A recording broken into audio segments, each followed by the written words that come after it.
चातुर्मास के उपरांत भोपाल नगरों के मंदिरों के दर्शन करते करते 1172 महावीर विद्यालय में आगमन हुआ। यहाँ पर विगत दिनों से विराजे हैं और यहाँ पर भगवान महावीर स्वामी का समोचन लगा हुआ है और भगवान महावीर स्वामी के दिव्य प्रतिबिंब का दर्शन करते हैं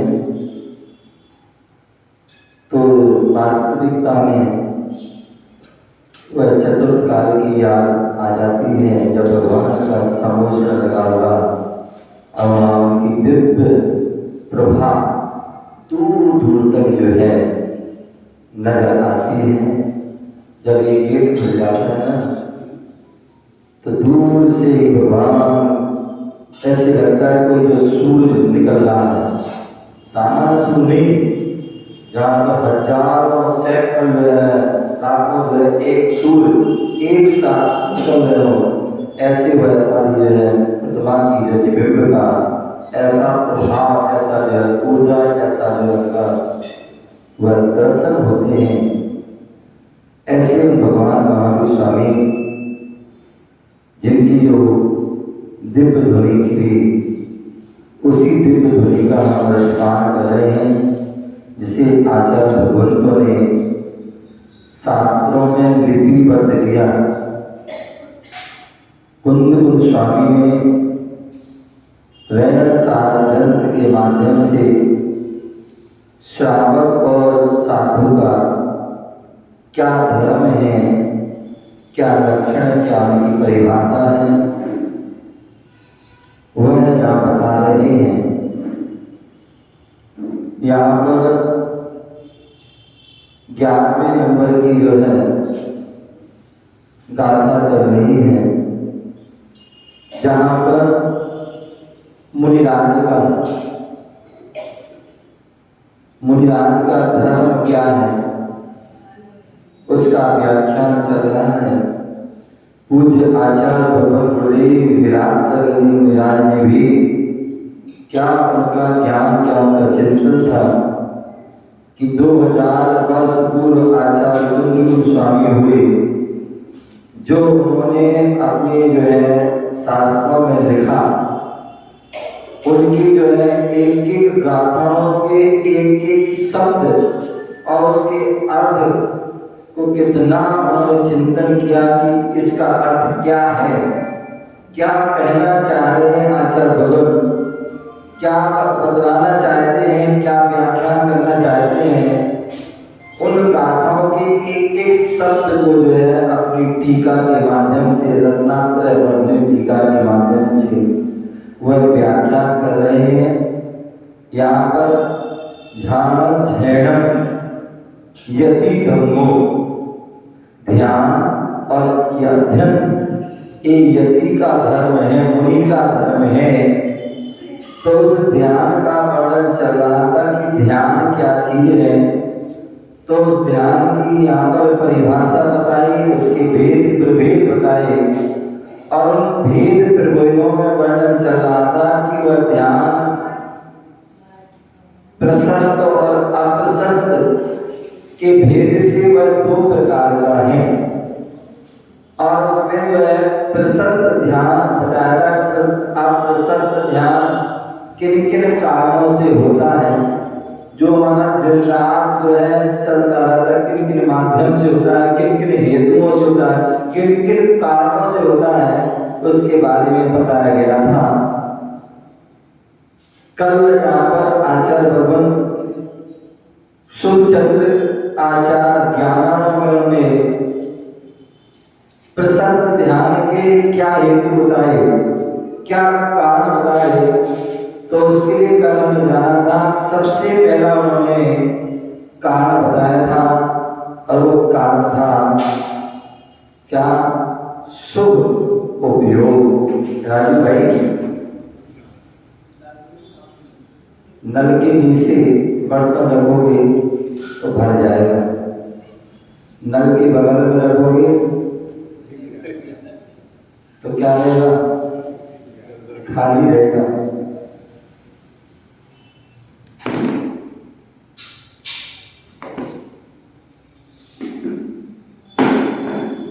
तो कल हमने जाना था प्रशस्त, क्या प्रशस्त ध्यान के बारे में कि प्रशस्त ध्यान के क्या लक्षण हैं।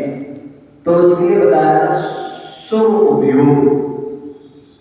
3 प्रकार के जो उपयोग होते हैं, उन 3 प्रकार के उपयोग में अधिकांश व्यक्ति चाहता है कि मेरा ध्यान लगे।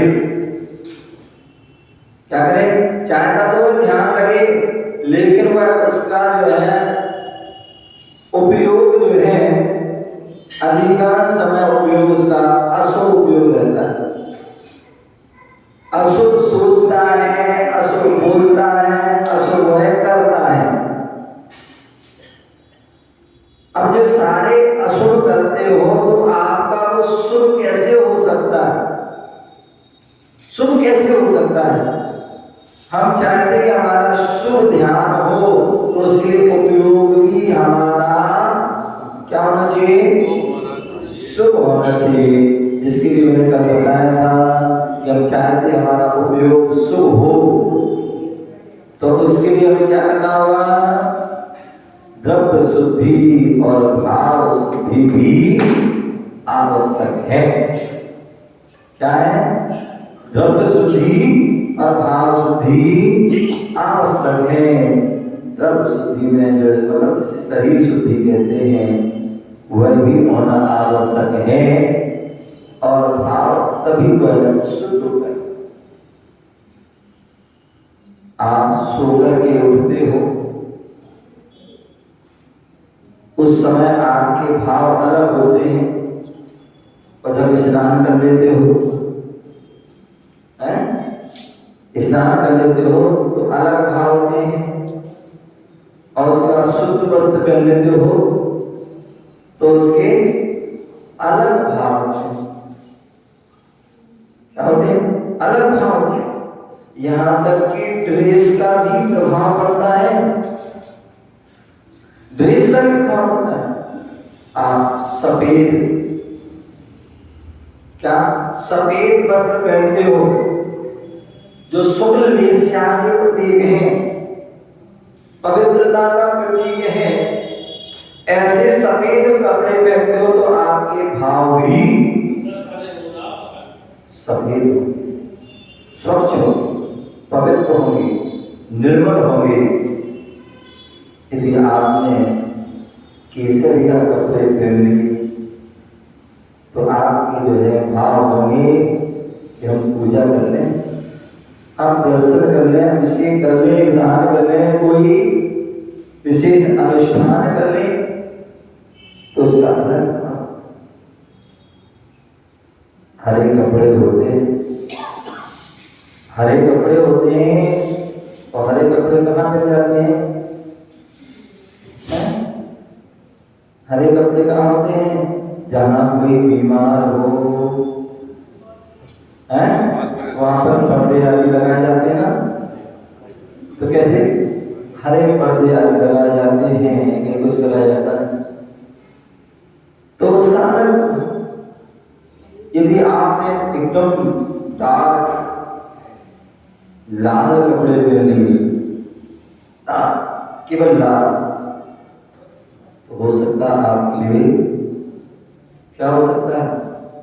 गुस्सा आदि, क्रोध आदि भड़क सकता है, तीव्र कसाय आ सकती है। और यदि आपने भाई यदि आपने काले कपड़े पहने डार्क, आपको कोई नहीं, आपको सफेद बोलेंगे यदि डार्क आपने काले पहने तो निश्चित मानी जो है उससे भावों में आपकी परिवर्तन रहेगा। वो बात अलग है, किसी किसी को काले अच्छे लगते हैं, लेकिन भावों में जो है परिवर्तन। तो इसलिए हम बोले हैं उपयोग, यदि हम शुभ चाहते हैं कि हमारा शुभ उपयोग हो, तो उसके लिए शुभ ध्यान हो, तो उसके लिए हमारी क्या करना चाहिए? शुभ क्रियाएं करना आवश्यक है। क्या शुभ क्रियाएं करोगे, शुभ सोचोगे, शुभ बोलोगे और शुभ क्रियाएं करोगे, तभी आपका उपयोग जो है शुभ होगा।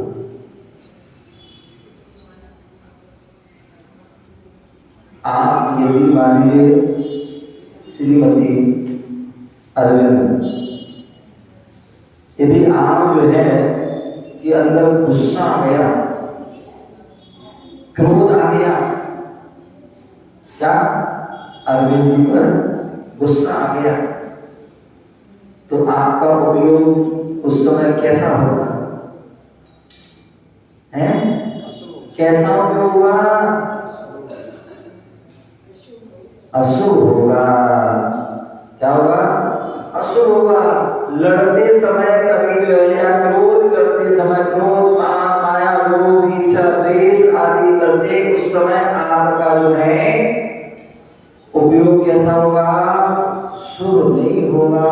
उस समय आपके उपयोग अशुभ हो गया। और मान लीजिए अरविंद जी ने गलती कर दी, कुछ गलती हो गई, आपने कहा कोई बात नहीं, आपने उनको क्या कर दिया? क्षमा कर दिया। क्या कर दिया? क्षमा कर दिया। कोई बात नहीं, ध्यान रखें, ध्यान रखें। तो क्या होगा? उससे क्या होगा? उससे उपयोग क्या होगा? तुम्हारा भी शुभ होगा, उनका भी। हमारे तुमने उनको डांट दिया या उनने तुम्हें डांट दिया? क्या तुमने उनको डांट दिया और मैं तुम्हें डांट दिया, क्या होगा? जिनने डांटा उनका भी उपयोग खराब हुआ और जिनको डांटा उनका भी उपयोग हुआ नहीं हुआ। तो एक मान लीजिए कि आप कोई मंदिर जा रहा था, मंदिर जा रहा था और किसी ने रोक दिया, अभी नहीं जाना है, अभी ये काम कर लो, तो क्या हो जाएगा भाई? क्या हो जाएगा? उपयोग क्या हो जाएगा? आपका खराब हो जाएगा। जिसको आपने रोक दिया उस व्यक्ति का उपयोग खराब, क्योंकि उसका उपयोग मंदिर जाने में लगा हुआ था, उपयोग लगा था, और आपने उसको रोक दिया तो उसका उपयोग खराब। हमारे भाई राजू भाई कल बॉम्बे जा रहे थे। अब हो सकता बॉम्बे जा रहे थे, वहां जाकर के पता नहीं क्या होगा, किसी हो सकता कोई बातचीत हो जाती है, हो सकता क्या क्या वहां घूमते जो भी कुछ खाते पीते कुछ भी, तो क्या होता? उनका हो सकता उपयोग क्या होता? खराब होता, अशुभ उपयोग होता। लेकिन आज हम वहां नहीं गए, यहाँ बैठे हैं, उपदेश सुन रहे हैं, मुनियों के साथ संगति कर रहे हैं, उनको आहार दे रहे हैं, तो क्या हो रहा है? उपयोग शुभ में लगा हुआ है। और कुछ लोग कहते हैं चलो यार अब मुनि रहा है, फिर वही प्रवचन सुनना पड़ेगा, ये करना पड़ेगा, इसलिए चलो घूम आते हैं। क्या घूम आते हैं तो क्या हो गया? आप जो है शुभ उपयोग में लगना था, अशुभ में चले गए। अथवा कभी 2-3 दिन की कहीं छुट्टी हो जाती है, छुट्टी हो जाती है तो अब एक व्यक्ति तुम्हारे होते हैं क्या कि भाई चलो 2-3 दिन की छुट्टी में का सदुपयोग कर लो, तीर्थ यात्रा करने चलते हैं। क्या चलते हैं? तीर्थ यात्रा करने चलते हैं, क्षेत्रों के दर्शन करने जाते हैं, आप लोगों के पास चलते हैं, एक दिन वहां अपने व्यतीत करेंगे, वहां कुछ धर्म लाभ लेंगे। तो ये तो हो गया सदुपयोग, हो गया सदुपयोग, हो गया सुपयोग में लग जाओगे। और एक व्यक्ति है, चलो भैया 2-3 दिन की जो छुट्टी हुई है, बहुत दिन हो गए हैं, कहीं घूमने नहीं गए। क्या कहीं घूमने नहीं गए? चलो घूमने जाते हैं, कोई हिल स्टेशन पे चले जाते हैं, कोई हिल स्टेशन पे जाते हैं, कोई पर्यटक स्थल पर चले जाते हैं, आदि आदि। और वहां जाकर के व्यक्ति उसका क्या कर हो रहा है? अशुभ उपयोग, अशुभ क्रिया चल रही है। तो इसलिए बोल रहे हैं कि जब शुभ ध्यान चाहते हैं और शुभ में पहुंचना चाहते हैं तो उसके लिए आपको उपयोग शुभ करना। इसलिए आचार्य भगवंतों ने कहा है कि हमें यदि उपयोग क्या करना है? शुभ की ओर ले जाना है, शुभ की ओर लगाना है। तो बोल दिया भैया, सबसे पहले बोल दिया उन्होंने मंदिर जाइए। क्या जाइए? मंदिर जाइए। मंदिर जाओगे तो आपका उपयोग शुभ होगा। फिर बोल दिया पानी छान के पीजिए। क्या? पानी छान के पीजिए। अब पानी को छानोगे तो उससे आपका क्या होगा? एक तो जीव की रक्षा होगी, उससे आपका उपयोग शुभ होगा। क्या होगा? पानी छानोगे तो उससे क्या? जीवों की रक्षा होगी, अहिंसा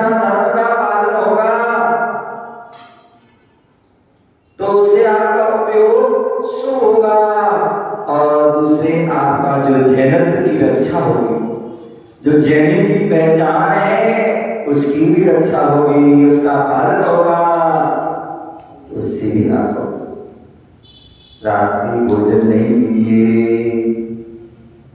हैं? रात्रि भोजन नहीं कीजिए, बोले उससे भी हमारा क्या हो गया, सूर्यास्त के पहले भोजन कर लिया तो उससे जो है रात्रि भोजन का त्याग, जो धर्म का पालन हो जाएगा, जीवों की रक्षा भी हो जाएगी और स्वस्थ भी रहोगे। क्या रहोगे? स्वस्थ रहोगे। अन्यथा यहाँ खाते जाइए और फिर वहां डॉक्टर के पास जाते जाइए, यहाँ खाने में पैसे खर्च करो तो वहां डॉक्टर को भी दिखाने में पैसे खर्च करो। तो इसलिए बोल दिया कि आपके ओ और उसके आगे बढ़ते हैं तो भैया अपनी जो है सदुपयोग करना लगाना चाहते हो तो क्या कीजिए, सदुपयोग में करना चाहते हो तो जो जैन अपने गृहस्थ के सठ कर्तव्य हैं, उन सठ कर्तव्यों का पालन कीजिए। देव पूजा, योगास्ति, स्वाध्याय, संयम, तपा, दानम, चेति, स्नानम, सत्कर्माणि दिने दिने। ये जो सठ कर्तव्य है, सठ कर्तव्य का पालन करो, भाव से कीजिए, द्रव्य से कीजिए, भाव से कीजिए, तो आपको क्या होगा, उपयोग क्या होगा, उपयोग शुभ होगा। आगे बढ़ते हैं, श्रावक धर्म का पालन कीजिए, दान पूजा मुखम सावे धर्मो पालन कीजिए, शुभ उपयोग होगा। क्या होगा? शुभ उपयोग होगा, शुभ ध्यान में लगाओगे। और आगे जाइए, पालन का पालन कीजिए, का पालन कीजिए। ये सब क्या है?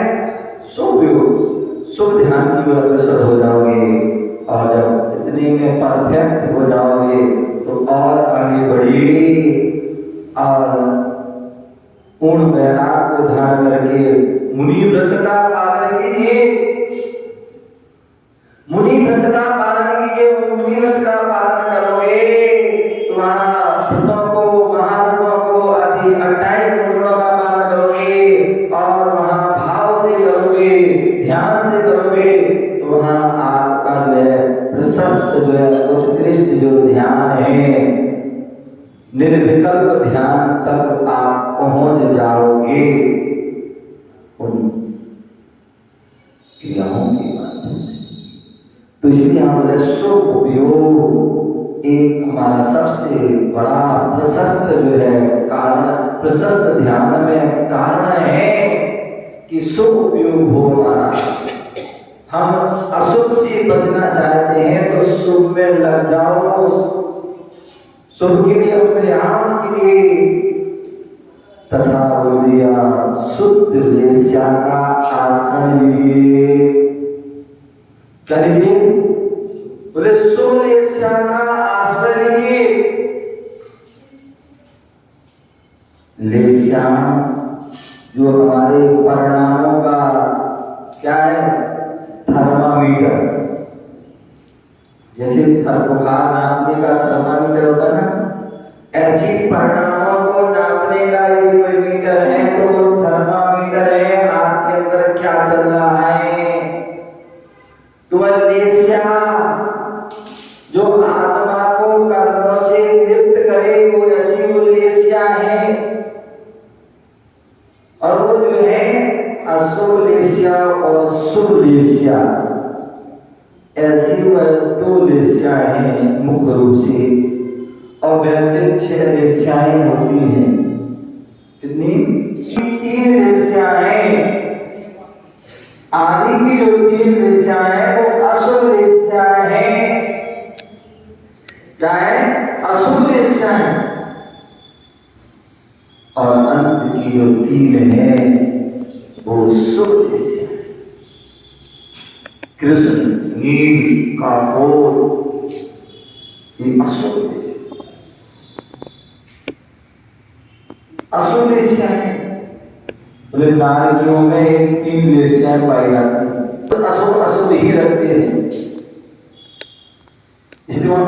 वेश्या और देवों के शुभ वेश्या, शुभ लोग देवों के शुभ वेश्या, मनुष्य और त्रयंच के शुभ अशुभ दोनों वेश्या।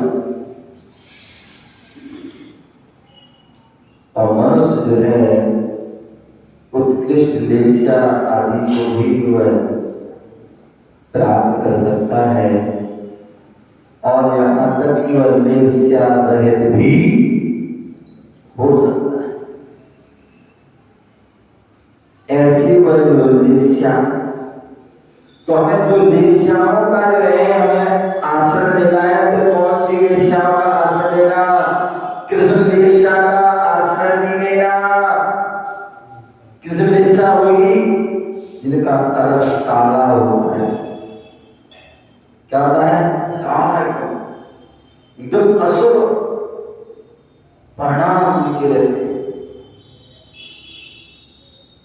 नील वेश्या का जो है नीला कलर होता है, नीला अशुभ तो है, लेकिन कृष्ण वेश्या जैसे नहीं है, उससे कुछ कम है। नील वेश्या अशुभ तो है, लेकिन कृष्ण वेश्या जैसी तीव्र जो है अशुभ नहीं। और तीसरी जो है कापोत वेश्या, जो कबूतर जैसे कबूतर का कलर होता है, वैसे उनका भी कलर होता है। क्या होता है? जैसे कबूतर का जो है कलर होता है, वैसे जो है जो कापोत वेश्या वाला होता है, जो अशुभ तो है लेकिन नील जैसी नहीं है, और ना ही कृष्ण जैसी।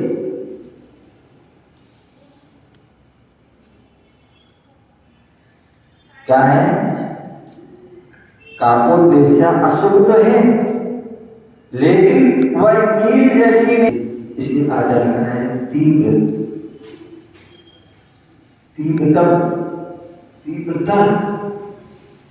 उनके अलग अलग जो है, एक मंद और कापोत वेश्या तीव्र, तो एक अशुभ वेश्या है। इन वेश्याओं के होने पर हमारी निश्चित ही अशुभ गति की प्राप्ति होती है। हमारे जो है परिणाम अशुभ होते हैं, अशुभ क्रियाएं होती हैं, अशुभ हमारे शब्द भी मुख से निकलते हैं। क्यों? क्योंकि जो है हमारी वेश्या, बोले वेश्या की भी द्रव्य वेश्या और भाव वेश्या भेद है। द्रव्य से जो है देखोगे तो जो है जिसको बार बार गुस्सा लड़ रहा है, झगड़ रहा है, अशुभ बना हुआ है, ऐसे क्या होती है? उसकी जो है तीव्र द्रव्य वेश्या निकलेगी। और भाव से जिसके हर समय क्रूर आदि अंतर में परिणाम रहते हैं। जब देखो जब अशुभ ही अशुभ अशुभ अशुभ सोच रहा है, ऐसे वह है कृष्ण वेश्या अशुभ। उसी प्रकार नील वेश्या जो है हर समय व्यक्ति का बुरा चाह रहा है, बुरा कर रहा है, बुरा सोच रहा है, बुरा बोल रहा है, ईर्ष्या कर रहा है, द्वेष कर रहा है, मात्सर्य आदि कर रहा है।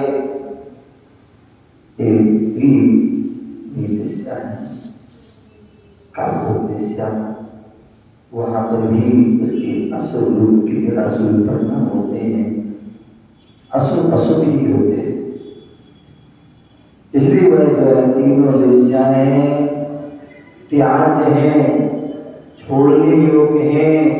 इनको प्रयास करके पुरुषार्थ करते बुद्धिपूर्वक को जो है जो द्रव्य वेश्या अशुभ अशुभ जो है भाव अशुभ वेश्याओं से हमें बचना चाहिए। और उसके लिए बचने के लिए हमें क्या करना चाहिए? बोले यदि हमारे अच्छा है पहली बात तो परिणाम हमारे खराब ना हो, हमारे वचन सब जो है अशुभ ना हो, हमारी क्रिया अशुभ ना हो। प्रयास में सबसे पहले ये होना चाहिए, पुरुषार्थ हमारा ऐसा होना चाहिए। और यदि ऐसा नहीं हो रहा है तो क्या करिए भैया, शुभ काम करना प्रारंभ करो। अशुभ विधि नहीं छोड़ पा रहे कोई बात नहीं, अशुभ क्रिया नहीं कर पा, अशुभ क्रिया छोड़ नहीं पा रहे हो, अशुभ उपयोग को नहीं छोड़ पा रहे हो, तो क्या कीजिए, बोले शुभ क्रिया प्रारंभ कर दीजिए। क्या करिए, जैसे किसी को गुस्सा आ रहा है, और शुरू आते हैं बोले मोदी जी बहुत गुस्सा आता है, बहुत गुस्सा आता है, क्या कीजिए, कल भाई आए बोले मेरा बालक जो है क्या मंदिर में रहता है, गुरु के बारे में बहुत अच्छा है, और घर में जाता है तूफान मचा देता है, लड़ने लगता है, झगड़ने लगता है, कुछ भी करने लगता है। मैंने कहा अच्छी बात है, फिर मेरे पास ही छोड़ दे हैं, मेरे पास छोड़ो, अपने आप अच्छा रहेगा। भगवान को जो है मंदिर में छोड़ दो उसको, तो अपने आप इसके अच्छे परिणाम आएंगे। क्योंकि निश्चित मैंने पहले भी कहा था कि क्षेत्र का प्रभाव पड़ता है। कई बार किसी चीज पर क्या होता है, प्रभाव पड़ता है। मंदिर में किसी व्यक्ति के परिणाम अच्छे हो जाते हैं, गुरुओं के पास जो है परिणाम अच्छे हो जाते हैं, और हो सकता व्यक्ति घर में जाए, दुकान में जाए, फैक्ट्री में जाए, बाजार में जाए, वहां परिणाम खराब हो जाते। और किसी ऐसे भी लोग होते हैं, ऐसे भी लोग होते हैं, हो सकता है घर में व्यक्ति के परिणाम अच्छे रहे, घर में परिणाम अच्छे रहे, लेकिन मंदिर में आके परिणाम किसी के खराब हो जाते हैं। क्या एक व्यक्ति के अलग अलग व्यक्ति के जो असर अलग उसके वो है निमित्त संबंध बनते वैसे हो जाते हैं। तो कहने का तात्पर्य है कि जो हमारे लिए जो है अच्छे काम करें, प्रारंभ कर दें। गुस्सा आ रहा है आपके लिए, क्या आप जो है नवोकाल में पढ़ना प्रारंभ कर दीजिए, भगवान को याद करना प्रारंभ कर दीजिए, गुरुओं को याद करना प्रारंभ कर दीजिए, कोई तत्व का चिंतन करना प्रारंभ कर दीजिए। क्या हो जाएगा, क्या हो जाएगा, गुस्सा अपने आप शांत हो जाएगा। और तुम एक कुछ भी ना करो तो गुस्सा शांत हो जाए तो क्या नहीं होगा, तुमने 2 बोले तो 4 हो जाएगा, तुमने 4 बोले 8 बोलेगा और बढ़ जाएगा। तो इसलिए हम अशुभ से बचना चाहते हैं तो शुभ में लग जाइए, शुभ में लगे, शुभ विचार कर लीजिए, शुभ में लग जाओगे तो आपके शुभ विचार हो जाएंगे, शुभ लेस्या हो जाएगी, देवों की शुभ लेस्या होती है। क्या होती है, देवों की शुभ लेस्या होती है, तो वैमानिक आदि देव होती है, शुभ लेस्या होती है। भगवान जो है तीर्थंकरों के दर्शन कर रहे हैं, तीर्थंकरों की कल्याणक में जा रहे हैं, नंदीश्वर द्वीप आदि जा रहे हैं, पंचमेरु आदि के दर्शन कर रहे हैं, कृत्रिम जो चैत्यालयों की जो है दर्शन कर रहे हैं, और परिणाम जो है पवित्र हो गए। इसलिए जो देवों में पीठ लेस्या, परम लेस्या और शुभ लेस्या, ये 3 जो लेस्याएं जो हैं देवों की क्या होती हैं, क्या होती हैं, 3 जो है शुभ लेस्या।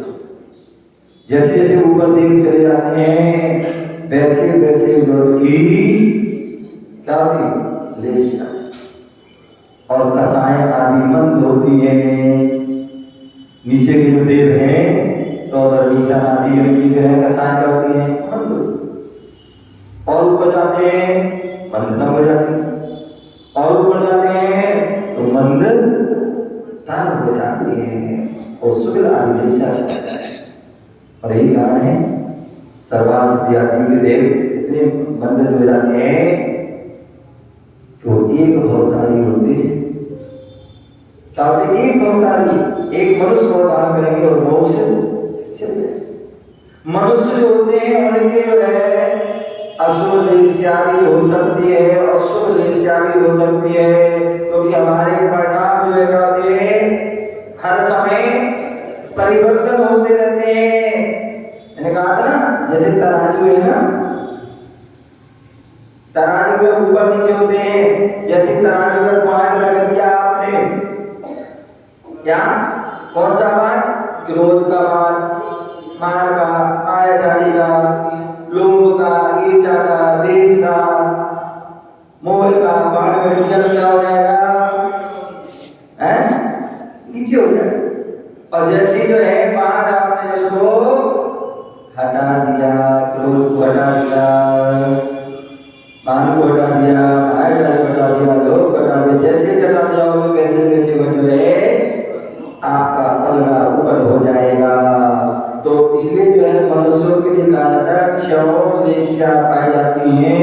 जैसे जैसे परिणाम उनके बिगड़ते हैं वैसे लेस्या बिगड़ जाती है, और जैसे जैसे परिणाम अच्छे होते हैं वैसे वैसे उनकी जो है लेस्या अच्छी लगती है। इसलिए उन्हें लेस्सो लेस्या का आश्रय में क्या कीजिए? शुभ लेस्या का आश्रय लीजिए। और जब शुभ लेस्या का आश्रय लोगे तो वस्तु स्वरूप का चिंतन कर पाओगे। क्या कर पाओगे? वस्तु स्वरूप का जो है चिंतन का। वस्तु स्वरूप क्या है? वस्तु स्वभाव धर्मो, जो वस्तु का जो स्वभाव है, जो वास्तविक स्वरूप है, वो उसका चिंतन कीजिए। जीव का स्वरूप क्या है? जीव का उपयोग क्या है?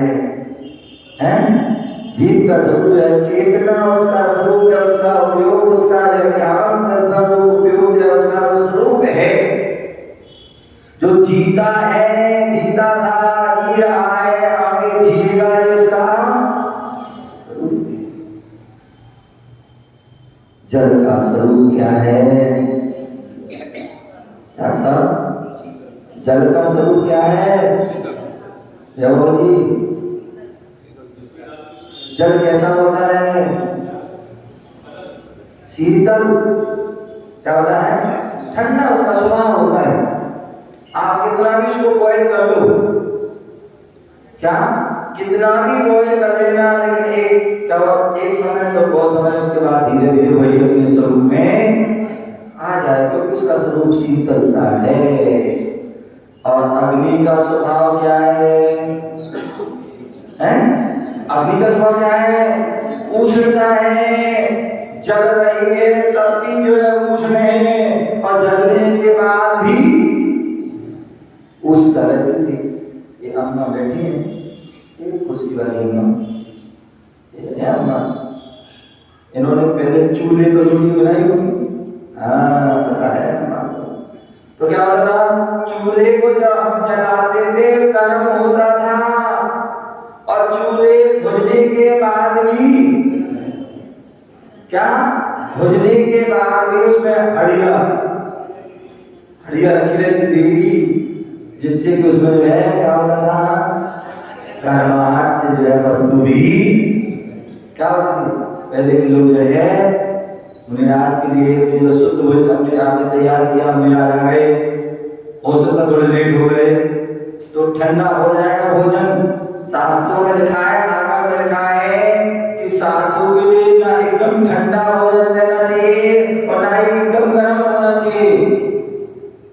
वातानुकूल जो जैसा जो है प्रकृति है, जैसे मौसम है उसके अनुसार भोजन होना चाहिए। अन्यथा आपने गर्मी का मौसम है और एकदम गर्म दे दिया तो वो भोजन करने योग्य नहीं है, शरीर के लिए भी नुकसानदायक है। और सर्दी के मौसम में एकदम ठंडा दे दिया तो वो भी जो है करने योग्य अगर शादी की शैली में आ जाएगा। तो इसलिए विवेक तो क्या करें? गैस जलाते क्या है? यदि आप खेत जला रहे हो तो आप दोष लग रहे हैं आपके लिए, और आप साधु को भी दोष लगा रहे हो। तो इसलिए क्या होना चाहिए, वो गैस नहीं जलाना चाहिए, गैस नहीं होना चाहिए। पहले के लोग क्या करते हैं, उस चूल्हे पर रख दिया, और क्या हो रहा है, अथवा पहले सिगड़ी होती थी, सिगड़ी होती थी, और सिगड़ी में क्या होता था, अग्नि जला के उसमें तेल गिराओगे, फिर धीरे धीरे धीरे वो होती है, और उसमें सामान रखा हुआ, धीरे धीरे वो गर्म माहौल उसमें बनी हुई। अब वर्तमान में क्या करें, सिगड़ी नहीं है, चूल्हा नहीं है, अब तो गैस चूल्हा है, तो क्या करें, तो बोले गर्म पानी को खौला लो, क्या कर लो, खौला लो, और उसमें जो है क्या कर दीजिए, उसको आप सामने रख दीजिए, तो उसमें भी गर्म। इस श्रावक का विवेक है। तो इसलिए अगर बात कर लेते वस्तु का जो स्वभाव कैसा है, वस्तु का स्वभाव कैसा है, जैसा उसका स्वभाव है उसका वैसा ही चिंतन करना। जो शीतल जल है तो उसको शीतल ही उसका चिंतन करना, और अग्नि गर्म है तो उसका जो है गर्म उसका चिंतन करना। तो ऐसे जो वस्तु का स्वभाव, आत्मा का स्वभाव है, आत्मा का स्वरूप है, तो वस्तु स्वभाव ब्रह्म वही उसका धर्म है।